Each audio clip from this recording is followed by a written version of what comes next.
ദൈവനാമം വാഴ്ത്തപ്പെടുമാറാകട്ടെ.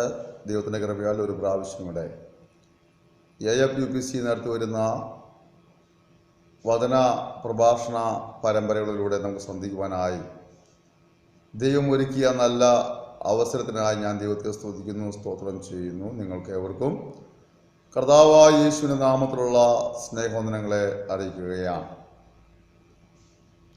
ഞാനിന്ന് നിങ്ങളോട് അറിയിക്കുവാൻ ആഗ്രഹിക്കുന്ന ഈ ചെറിയ പ്രഭാഷണ വിഷയം, നീ നിനക്കൊരു ദോഷവും ചെയ്യരുത് എന്നുള്ളതാണ്. നീ നിനക്ക് തന്നെ ഒരു ദോഷവും ചെയ്യരുത്.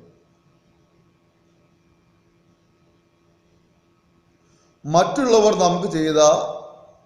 നമുക്കെതിരെ ചെയ്ത ദോഷപ്രവർത്തികളെക്കുറിച്ച് നാം ദുഃഖിക്കുന്നവരും അതേപ്പറ്റി മറ്റുള്ളവരോട് നാം പറയുന്നവരുമാണ്.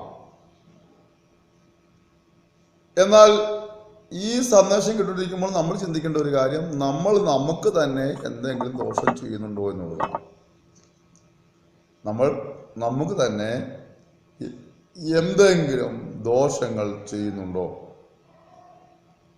ഒരു വ്യക്തി മറ്റൊരു വ്യക്തിക്കെതിരെ ചെയ്യുന്ന ദോഷപ്രവർത്തികൾ നാം ദിനംതോറും കാണുകയോ കേൾക്കുകയോ ഒക്കെ ചെയ്യുന്നവരാണ്.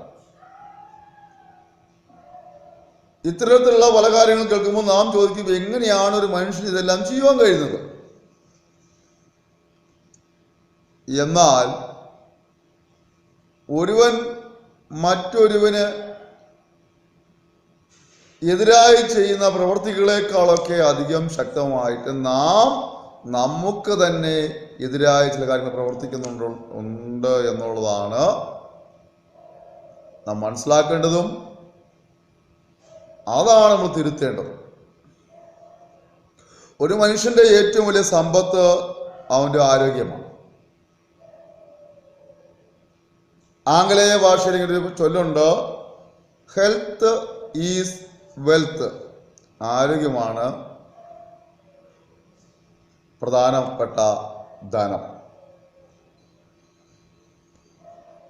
അപ്പോൾ ഈ ആരോഗ്യം വിലയേറിയതാകിയാൽ അത് സൂക്ഷിക്കുവാനുള്ള ഉത്തരവാദിത്വം നമുക്കുണ്ട്. എന്നാൽ മനുഷ്യരിലേറിയ പങ്കും ആരോഗ്യത്തിന് ഹാനികരമായ വസ്തുക്കൾ എന്ന് അത് ഉൽപ്പാദിപ്പിക്കുന്നവരും വിൽക്കുന്നവരും അവരവരുടെ ഉൽപ്പന്നത്തിൻ്റെ കവറുകളിൽ അത് മുദ്രണം ചെയ്തിട്ട് അത് കണ്ട് ഈ വിലക്കുകളെ മറികടന്നത് വാങ്ങി ഉപയോഗിക്കുന്നവരുടെ എണ്ണം ഇന്ന് കൂടിക്കൊണ്ടിരിക്കുക. മദ്യമായാലും പുകയില ഉൽപ്പന്നങ്ങളായാലും ലഹരി വസ്തുക്കളായാലും അതിലേക്ക് പുറത്ത് ആ കവറിൽ അതിൻ്റെ നിർമ്മാതാക്കൾ തന്നെ എഴുതി വെച്ചിരിക്കുകയാണ്, ഇത് വസ്തു ഉപയോഗിച്ചാൽ അത് നിന്റെ ആരോഗ്യത്തിന് ഹാനികരമാണ്. പരസ്യമായി അത് എഴുതി വെച്ചിട്ട് ആ മുന്നറിയിപ്പ് കണ്ടുകൊണ്ടും അത് വാങ്ങി കഴിക്കുന്ന മനുഷ്യൻ അവൻ്റെ ആരോഗ്യത്തെ നശിപ്പിക്കുകയാണ്.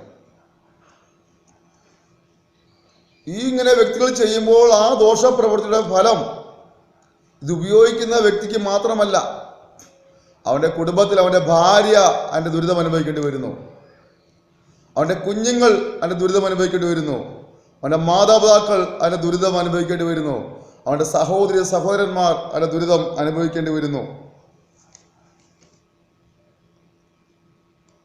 അപ്പോൾ നിങ്ങൾ ആരോഗ്യത്തിന് ഹാനികരമെന്ന് പറയുന്ന ഒരു വസ്തു നിങ്ങൾ മേടിച്ച് ഉപയോഗിക്കുമ്പോൾ ചിന്തിക്കുക, നിങ്ങൾ ഉപയോഗിക്കുന്ന ആ വസ്തു മുഖാന്തരമായി നിങ്ങളുടെ ആരോഗ്യം നശിക്കുന്നു, സമ്പത്ത് നശിക്കുന്നത് മാത്രമല്ല, നിങ്ങളെ ആശ്രയിച്ച് കഴിയുന്ന, നിങ്ങളെ വളർത്തി വലുതാക്കിയ, നിങ്ങളെ സ്നേഹിക്കുന്ന പലർക്കും അത് ദുഃഖം വിതയ്ക്കുന്ന ഒരു വിഷബീജമായി മാറുകയാണ്. അതുകൊണ്ട് ആരോഗ്യത്തിന് ഹാനികരമെന്ന് വിശേഷിപ്പിക്കുന്ന ഉൽപ്പന്നങ്ങൾ വാങ്ങി ആരോഗ്യം നശിപ്പിക്കുന്ന, സമ്പത്ത് നശിപ്പിക്കുന്ന, തദ്വാര കുടുംബത്തിൽ അസമാധാനവും അസന്തുഷ്ടിയും ഒക്കെ വിതയ്ക്കുന്ന വ്യക്തികളോട് ഞങ്ങൾക്ക് ഓർപ്പിക്കാനുള്ളതെന്ന് ചോദിച്ചാൽ, ദയവായി നിങ്ങൾ ആ ദുശീലം വിട്ട് ഒഴിയണമെന്നാണ്. നിങ്ങൾ അധ്വാനിച്ചുണ്ടാക്കുന്ന പണം അത് നിങ്ങളുടെ കുടുംബത്തിനോ നിങ്ങളുടെ കുഞ്ഞുങ്ങൾക്കോ മാതാപിതാക്കൾക്കോ സഹോദരന്മാർക്കോ പ്രയോജനപ്പെടാതെ അന്യൻ തിന്ന് കളയുന്ന ഒരു അനുഭവത്തിലേക്ക് വരാതിരിക്കാൻ നിങ്ങൾ സൂക്ഷിക്കേണ്ടിയിരിക്കുന്നു. ചിലർ പറയാറുണ്ട്, ഞാൻ അധ്വാനിച്ചിനൊക്കെ പണമാണ്, എൻ്റെ ഇഷ്ടം പോലെ ജീവിക്കുമെന്നൊക്കെ പറയാറുണ്ട്. നമ്മൾ ഓർക്കണം, സന്തോഷത്തിനോ സമാധാനത്തിനോ വേണ്ടി നിങ്ങൾ തിരഞ്ഞെടുക്കുന്ന ഈ ദോഷപ്രവർത്തികൾ മുഖാന്തരം നിങ്ങളുടെ ആരോഗ്യം ദിനംതോറും നഷ്ടപ്പെട്ടുകൊണ്ടിരിക്കുന്നു. ഒടുവിൽ അധ്വാനിക്കുവാൻ ശേഷിയില്ലാത്തവനായി നിങ്ങൾ മാറ്റപ്പെടുവാൻ ഇടവരും. നിങ്ങൾ തന്നെ കുടുംബത്തിനും സമൂഹത്തിനൊരു ബാധ്യതയായി മാറും. അനേകരും ഇക്കാലങ്ങളിൽ മുൻകാല ദുഷ്പ്രവർത്തികളുടെ അനന്തരഫലം അനുഭവിച്ചുകൊണ്ടിരിക്കുന്നത് നമ്മുടെ ചുറ്റുപാട് നാം കണ്ടുകൊണ്ടിരിക്കുന്നുണ്ടല്ലോ.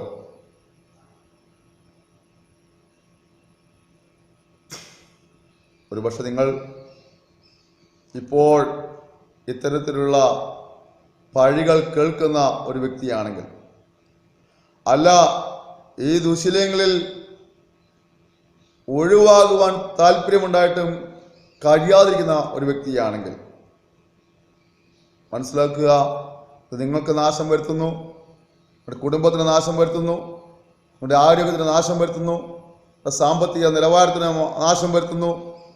ആകമാണ് നിങ്ങളുടെ ജീവിതത്തിൻ്റെ സമാധാനത്തിനും സന്തോഷത്തിനും ഇത് നാശം വരുത്തുന്നതാകിയാൽ ഇതിനോട് ഇന്ന് തന്നെ വിട ചൊല്ലുക, അതിനെ ഒഴിവാക്കുക. അതുപോലെ മറ്റുള്ളവർ നിനക്ക് ചെയ്യുന്ന ദോഷത്തിന് അനന്തരഫലമായി നിന്നെ സ്നേഹിച്ചവർ നിന്നെ ചതിച്ചതിനാൽ, ഉണ്ടായിരുന്നെല്ലാം നഷ്ടപ്പെട്ടതിനാൽ ഇനി എന്തിനെ ജീവിക്കണമെന്ന് ചിന്തിക്കുന്ന ഒരു വ്യക്തിയാണെങ്കിൽ, പ്രതികൂല സാഹചര്യങ്ങളുമായി ഏറ്റുമുട്ടി പിടിച്ചു നിൽക്കുവാൻ കഴിയാതെ ജീവിതം അവസാനിപ്പിച്ചാൽ മതി എന്ന് ചിന്തിക്കുന്ന ഒരു വ്യക്തിയാണെങ്കിൽ, സുഹൃത്തെ,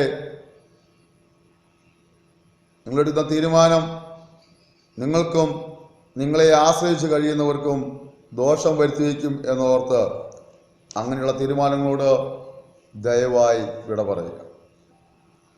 ജീവിതത്തിൽ തിക്താനുഭവങ്ങളുടെ കയ്പുനീർ നിങ്ങൾ ആവോളം കുടിച്ചുകൊണ്ട് എന്നെ സ്നേഹിക്കുവാനും മനസ്സിലാക്കുവാനും എന്നെ സഹായിക്കുവാനും ആരുമില്ല എന്ന് സ്വയം പറയുന്ന ഒരു വ്യക്തിയാണെങ്കിൽ, നിങ്ങളുടെ അനുഭവ വെളിച്ചത്തിൽ നിങ്ങൾ പറയുന്ന കാര്യങ്ങളെല്ലാം വാസ്തവമാണെങ്കിലും നീ നിനക്ക് തന്നെ ഒരു ദോഷം ചെയ്യരുതേ എന്നുള്ളതാണ് എനിക്ക് ഈ ലഘു സന്ദേശം നിങ്ങളോട് ഓർമ്മിപ്പിക്കാനുള്ളത്. പിന്നെ ഞാൻ എന്ത് ചെയ്യണം എന്ന ചോദ്യം ഒരു പക്ഷേ നിങ്ങൾ ഉത്ഭവിച്ചേക്കാം. ദയവായി ഈ സന്ദേശത്തിലൂടെ നിങ്ങളെ സഹായിക്കുവാനും സ്നേഹിക്കുവാനും മനസ്സിലാക്കുവാനും കഴിയുന്ന ഒരു വ്യക്തിയെ ഞാൻ പരിചയപ്പെടുത്തുവാൻ ആഗ്രഹിക്കുകയാണ്.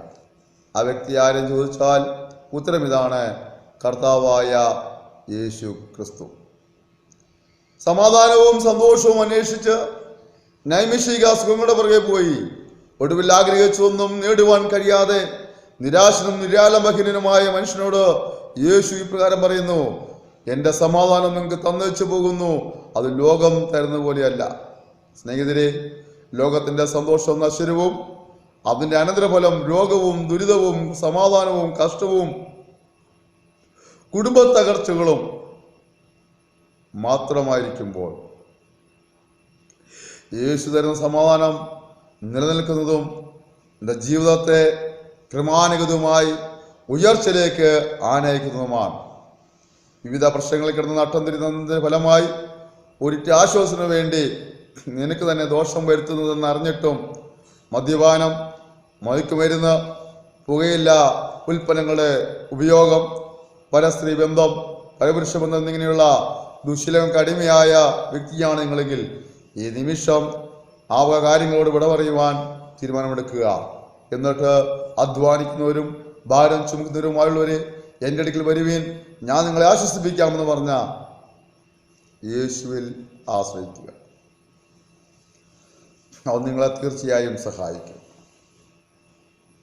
കാരണം നാം പാപസംബന്ധമായി മരിച്ച് നീതിക്ക് ജീവിക്കേണ്ടതിന് യേശു നമ്മുടെ പാപങ്ങളെ വഹിച്ച് ക്രൂശിന്മേൽ കയറിയവനാണ്. യേശു മാത്രമേ നമുക്ക് വേണ്ടി അങ്ങനെ ചെയ്തിട്ടുള്ളൂ. യേശു നിന്നോട് ചോദിക്കുന്ന ചോദ്യമുണ്ട്: കുഞ്ഞെ, ഞാൻ നിനക്ക് വേണ്ടി മരിച്ചു, നീ എനിക്ക് വേണ്ടി ജീവിക്കുമോ? ഞാൻ നിനക്ക് വേണ്ടി മരിച്ചു, നീ എനിക്ക് വേണ്ടി ജീവിക്കുമോ? ഇന്ന് ഈ സന്ദേശത്തോട് ക്രിയാത്മകമായി പ്രതികരിക്കുവാൻ കർത്താവ് എന്നെ സഹായിക്കട്ടെ. നിങ്ങൾക്ക് തന്നെ ദോഷം ചെയ്യുന്ന ആ പ്രവർത്തികളെ ഉപേക്ഷിച്ച് ദൈവത്തെ ഭയപ്പെട്ട് ജീവിക്കുവാൻ, തന്മൂലം ശാശ്വതമായ സമാധാനവും സന്തോഷവും അനുഭവിക്കുവാൻ ആഗ്രഹിക്കുന്നെങ്കിൽ ദയവായി ഇങ്ങനെ പ്രാർത്ഥിക്കുക. പിതാവായ ദൈവമേ, ഇന്നുവരെയും ഞാൻ എനിക്കും എൻ്റെ കുടുംബത്തിനും ദോഷം വരുത്തി വയ്ക്കുന്ന പ്രവർത്തികൾ ചെയ്തുകൊണ്ട് ദൈവത്തെ വേദനിപ്പിച്ച് ജീവിക്കുന്നൊരു വ്യക്തിയായിരുന്നു. അത്തരത്തിലുള്ള എൻ്റെ തെറ്റുകളോട് ക്ഷമിക്കണമേ. എന്നെ യേശുവിൻ്റെ രക്തത്താൽ കഴുകി ശുദ്ധീകരിക്കണമേ. എന്നുപോലെ ഞാൻ യേശുവിനെ ഭയപ്പെട്ട് ദൈവത്തിൻ്റെ വചനങ്ങളെ അനുസരിച്ച് ജീവിക്കുവാൻ ആഗ്രഹിക്കുന്നു. യേശു ക്രിസ്തുവിന്റെ സമാധാനത്താൽ എന്നെ നിറയ്ക്കണമേ. യേശുവിന്റെ നാമത്തിൽ ആമേൻ. ആത്മാർത്ഥമായി ഈ പ്രാർത്ഥന പ്രാർത്ഥിച്ചു ഞാൻ കരുതുകയില്ല. നിങ്ങളുടെ പ്രാർത്ഥന ഹൃദയംഗമായിരുന്നെങ്കിൽ ദൈവം നിങ്ങളെ നിമിഷം മുതൽ പരിപാലിക്കുകയും യേശു ക്രിസ്തുവിൻ്റെ അനുഗ്രഹങ്ങളാൽ നിങ്ങളെ വഴി നടത്തുകയും ചെയ്യും. അങ്ങനെ നിങ്ങൾക്ക് വേണ്ടി ചെയ്യുന്ന, നിങ്ങൾക്ക് തന്നെ സ്വയം ചെയ്യുന്ന ദോഷപ്രവർത്തികളെ ഉപേക്ഷിച്ച് ശാശ്വതമായ സന്തോഷവും സമാധാനവും കൈവരിക്കുവാൻ ദൈവം നിങ്ങളെ സഹായിക്കുമാറാകട്ടെ. നിങ്ങൾ ക്ഷമയോടെ ഇതുവരെയും ഈ സന്ദേശം ശ്രവിച്ചതിനായി ഞാൻ നന്ദി പറയുന്നു. ദൈവം നിങ്ങൾ ധാരാളം അനുഗ്രഹിക്കുമാറാകട്ടെ. ദുശ്ശീലങ്ങളിൽ അകപ്പെട്ട ജീവിതത്തിൽ നിന്ന് കരകയറുവാൻ നിങ്ങൾ ആഗ്രഹിച്ച് നിങ്ങൾക്കൊരു പ്രാർത്ഥനാ സഹായം ആവശ്യമാണെങ്കിൽ, സമാധാനവും സന്തോഷവും നഷ്ടപ്പെടുന്ന നിങ്ങൾക്കൊരു പ്രാർത്ഥനാ സഹായം ആവശ്യമാണെങ്കിൽ, നിങ്ങൾ അലട്ടുന്ന വിഷയത്തിൻ്റെ വിടുതലിൽ നിങ്ങൾക്കൊരു പ്രാർത്ഥനാ സഹായം ആവശ്യമാണെങ്കിൽ ദയവായി ഞങ്ങളെ വിളിക്കുക. കൗൺസിലിങ്ങിൻ്റെ സേവനം സൗജന്യമായി ലഭ്യമാണ്. ദയവായി ഞങ്ങളെ വിളിക്കുക. ഞങ്ങളുടെ ഫോൺ നമ്പർ 94 46 620 645 94 46 620 645. ക്ഷമയോടെ സന്ദേശം ശ്രവിച്ചതിന് ഒരിക്കൽ കൂടി നന്ദി പറയുന്നു. ഞാൻ കൂടി ഒരു വാക്ക് പ്രാർത്ഥിക്കാൻ ആഗ്രഹിക്കുന്നു. അലട്ടുന്ന വിഷയം ഏതുമാകട്ടെ, ജീവിതത്തിൻ്റെ അന്തരീക്ഷം ഏതുമാകട്ടെ, അവസ്ഥ ഏതുമാകട്ടെ, കുടുംബത്തിൻ്റെ സ്ഥിതി ഏതുമാകട്ടെ, അവസ്ഥയ്ക്ക് മാറ്റം വരുത്തി സമാധാനവും സന്തോഷവും നൽകാൻ കഴിയുന്ന യേശു നിന്നെ ഈ സമയം സഹായിപ്പാനായി നിന്റെ ചാരയുണ്ട്. ആത്മാർത്ഥം ഒരുമിച്ച് പ്രാർത്ഥിക്കാം. പരിശുദ്ധനായ ദൈവമേ, സ്വർഗ്ഗീയ പിതാവേ, ഈ സന്ദേശം കേട്ടുകൊണ്ടിരിക്കുന്ന വ്യക്തികളെ നീ പരമേൽപ്പിക്കുന്നു. നീ ഇവരെ അനുഗ്രഹിക്കുമാറാണ്. ഒരു രസത്തിന് വേണ്ടി ആരംഭിച്ച ദുശ്ശീലത്തിൽ നിന്ന് കരകയറുവാൻ കഴിയാതെ ഭാരപ്പെടുന്ന ഈ വ്യക്തിയെ നീ ആശ്വസിപ്പിക്കുകയും സഹായിക്കുകയും ചെയ്യുന്നതാണ്. കഴിഞ്ഞ കാലങ്ങളിൽ ലഹരി വസ്തുക്കൾ ഉപയോഗിച്ചപ്പോൾ മാരാരോഗ്യമായിരുന്ന വ്യക്തിയെ കർത്താവ് മനസ്സിലാകുമാറാകണമെന്ന് പ്രാർത്ഥിക്കുന്നു. ഈ സമാധാനമില്ലാത്ത കുടുംബത്തിന് നീ സമാധാനം നൽകണമേ കർത്താവേ. കടഭാരത്തായിരിക്കും കുടുംബത്തെ നീ ആശ്വസിപ്പിക്കുമാറാകണം, സഹായിക്കുകയും ചെയ്യുമാറാകണമേ. ഈ രോഗിയെ നീ സൗഖ്യമാക്കുമാറാണെന്ന് പ്രാർത്ഥിക്കുന്നു. ഉപജീവനമാർഗത്തിന് വഴിയില്ലാതെ അലയുന്ന ഈ വ്യക്തിയോട് കർത്താവ് മനസ്സിലാകുമാറാണെന്ന് പ്രാർത്ഥിക്കുന്നു. ജീവിതത്തിലെ സമാധാനവും സന്തോഷവും നഷ്ടപ്പെട്ട് ആത്മഹത്യ കൊണ്ടുവരിക്കുന്ന ഈ വ്യക്തിയോട് കർത്താവ് കരുണ കാണിക്കണമേ. ഇവരുടെ ജീവിതം ഇന്ന് അവസാനിക്കാനുള്ളതല്ല, മറിച്ച് നിന്റെ പ്രവൃത്തികളെ വർണ്ണിക്കുന്ന ഒരു ഉത്തമ സാക്ഷിയാക്കി നീ ഇവനെ മാറ്റുമാറാകണമേ, ഇവളെ മാറ്റുമാറാകണമെന്ന് പ്രാർത്ഥിക്കുന്നു. ഒരു കുടുംബമായി ഈ സമയം ആത്മഹത്യവൻ ആഗ്രഹിച്ചിരിക്കുന്നു. കർത്താവിന്റെ കരുണ കാണിക്കുമാറാകണമേ. നിന്നിൽ ആശ്രയിച്ച് സമാധാനവും സന്തോഷവും പ്രാപിച്ച് ജീവിത പ്രതിസന്ധികളിന്മേൽ വിജയം പ്രാപിപ്പാൻ ഇവരെ സഹായിക്കുമാറാകണമെന്ന് പ്രാർത്ഥിക്കുന്നു. ഇതെന്ന അധികാരത്താൽ ഈ ഭവനത്തെ പിതാവിൻ്റെയും പുത്രൻ്റെയും പരിശുദ്ധ ആത്മാവിൻ്റെ നാമത്തിലടിനെ അനുഗ്രഹിച്ച് പ്രാർത്ഥിക്കുന്നു. അനുഗ്രഹ വിഷയമാക്കണം.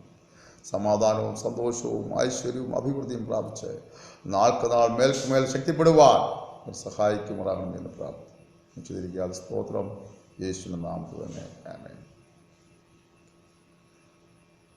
നിങ്ങൾക്ക് ഈ സന്ദേശം സഹായമായെങ്കിൽ മറ്റുള്ളവരെ ഇത് കേൾക്കുവാനായി പ്രേരിപ്പിക്കുക. ഈ മിനിസ്ട്രി ഓർത്ത് പ്രാർത്ഥിക്കുക. ഈ മിനിസ്ട്രിയെ മറ്റുള്ളവർക്ക് പരിചയപ്പെടുത്തി കൊടുക്കുക.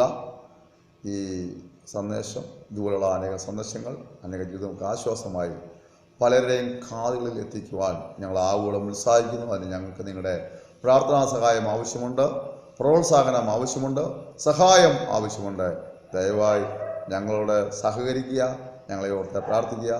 ദൈവം നിങ്ങളെല്ലാവരെയും ധാരാളമായി അനുഗ്രഹിക്കുമാറാകട്ടെ. Thank you very much. May God bless you.